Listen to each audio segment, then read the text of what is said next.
The following announcement has been paid for by the New World. Used to do this, remember? Whoa! It's the new.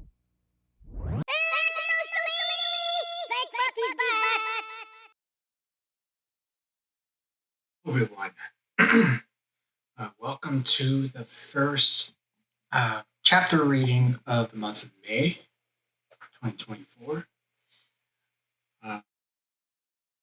This chapter, chapter 12, is I have a love-hate relationship with this chapter. You're going to see why. Going to hate reading a lot of this, but at the same time, if you've seen the Sucks series, you know what's coming. So look forward to that. Too much further ado. Let's get to it. Fontaine, the Sodomite. Meanwhile, out of the blue, Sue called me to tell me she needed some money, space period. I told her why, question mark, question mark. She needed money to pay for a phone. I said all I can send was $100. She agreed to that and told me how much she missed me and how she would pay it back. I told her don't worry about paying it back. Just be there when I need you. I sent her a FedEx packet with the check. A few days later, I go to my bank and see a $700 check cashed. I scratch my head, wondering how is there a $700 check cashed? Went to the bank and lo and behold, Sue's name was on the check. The 1 was altered into a 7, making it a $700 check. Needless to say, I hit the fucking roof and questioned what the hell was going on with the check, space, period. Sue explained that she thought it was for $700 when I told her distinctly it was for only 100, space period. Clearly it was obvious that someone altered the check. The FedEx packet was sent to LaDonna's place because Sue was staying there and I had no intentions of sending it to her roommate's place. Sue then accused LaDonna's daughter for opening the check and altering the check. I said, that makes no fucking sense. Her name was on the check still. Then Sue said, believe what you want then. I said, where's the money? And she explained that she spent it, space period. I said, God damn it. You go to jail for check fraud. She said, I honestly thought you wrote it for the amount. She said, you aren't going to turn me in. I said, I'm not sure what I'm going to do. A few days later, LaDonna confirmed to me that there was no way that her daughter altered any checks. And it made no sense because Sue's name was on the check. I acknowledged it and said, I know.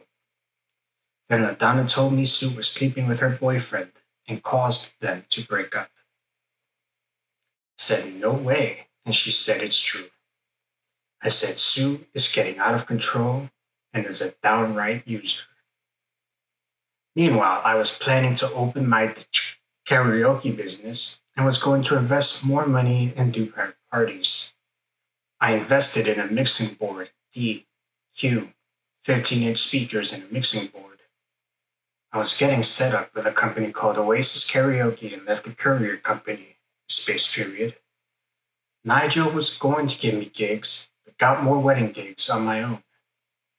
I remember doing a karaoke gig in a French cuisine establishment, space period.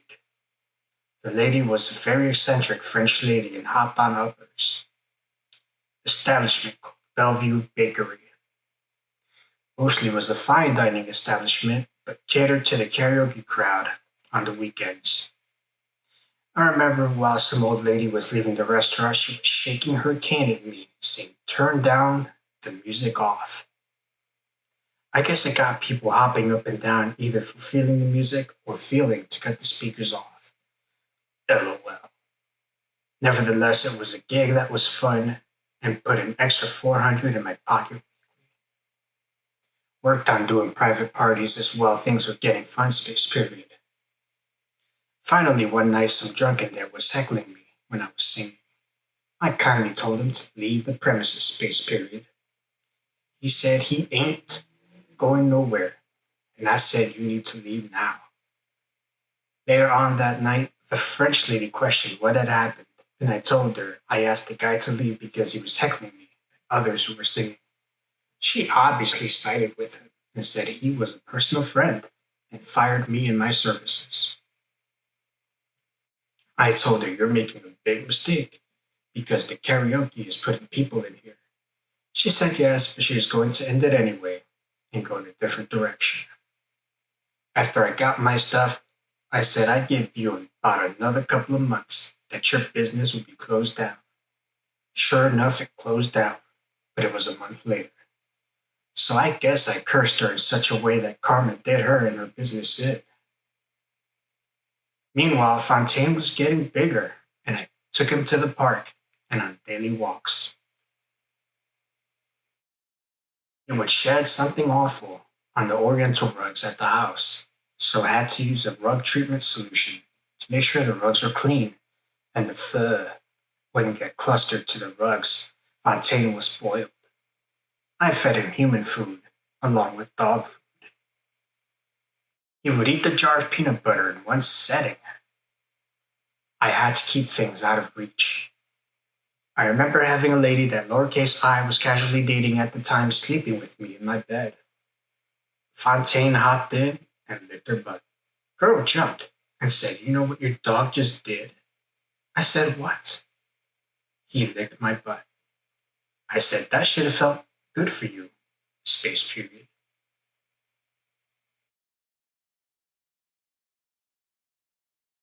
She said, "Get him off the bed." Space period. I said, "You get off the bed if you don't like it." Needless to say that friends with benefits relationships didn't last long. Though for the most part women in general thought Fontaine was a cutie, and he was. Definitely helped me in the pursuit of women when they were brought to the house. I was at a period where I wanted to take the money and invest into a business.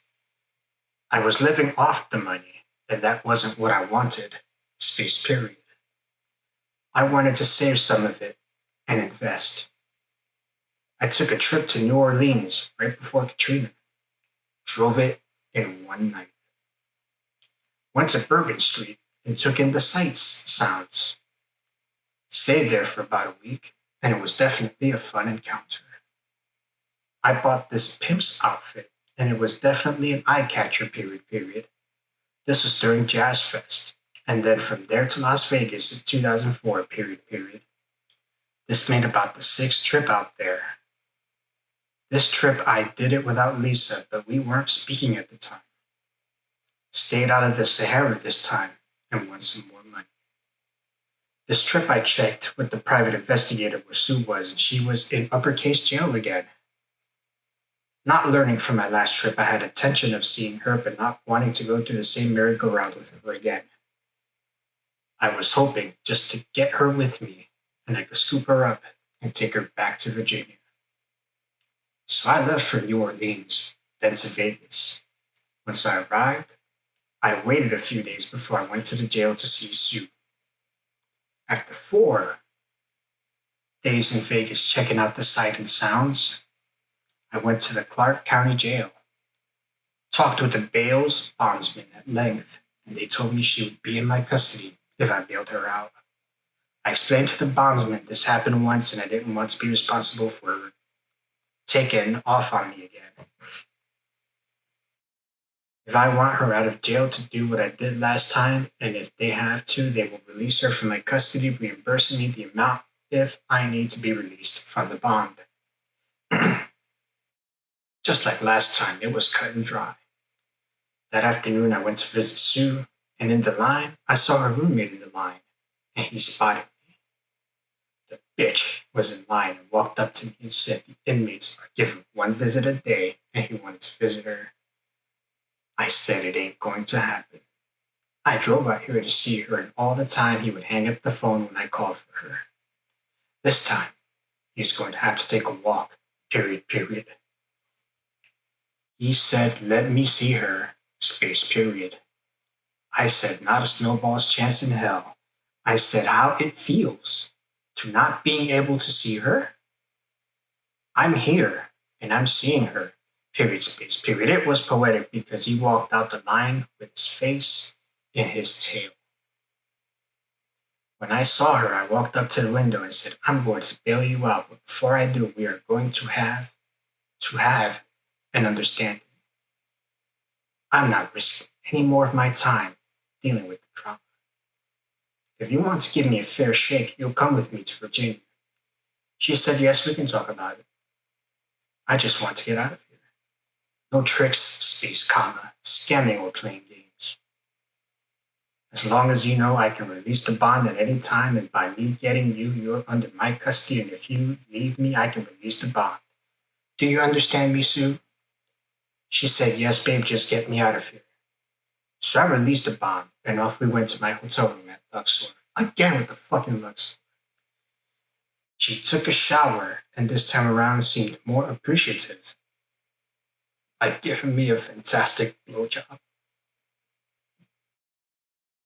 I wanted to proceed with more, but by seeing the appetizers and holding each other, and she promised more was on the menu, this was just to wet my whistle. LOL, I said, then well, hell yeah. So finally, for the first time, she seemed appreciative of my efforts by giving me an oral blowjob. Finally, a step in the right direction. Though I knew in the back of my mind what she was capable of doing, and hearing that song play in my head run around Sue, period. We spent half the night in the hay, and she had the opportunity of a lifetime. Finally, she rose Space Mountain, and it felt like a lot was accomplished. Finally feeling her juices and feeling her body next to mine, slapping back and forth. Then I said to myself, she's coming to Virginia back home with me. Next morning, I went to the fashion mall on the strip period. I bought her a big 24 karate rock to place on her finger and said, you and I are going to be married. And we are going back to Virginia. For giving her about the check, she seemed to have finally appreciated me and my talents, but still in my mind, the faster I got her back home with me as my wife, she couldn't go running back to those other deranged bitches. Finessing her seemed to be what I needed to do. We spent another day together, and then she wanted to show off the engagement ring to LaDonna. So we drove to LaDonna's house, and LaDonna looked at me like I was crazy. She asked George, how much was that ring? She said she's going to pawn it, period.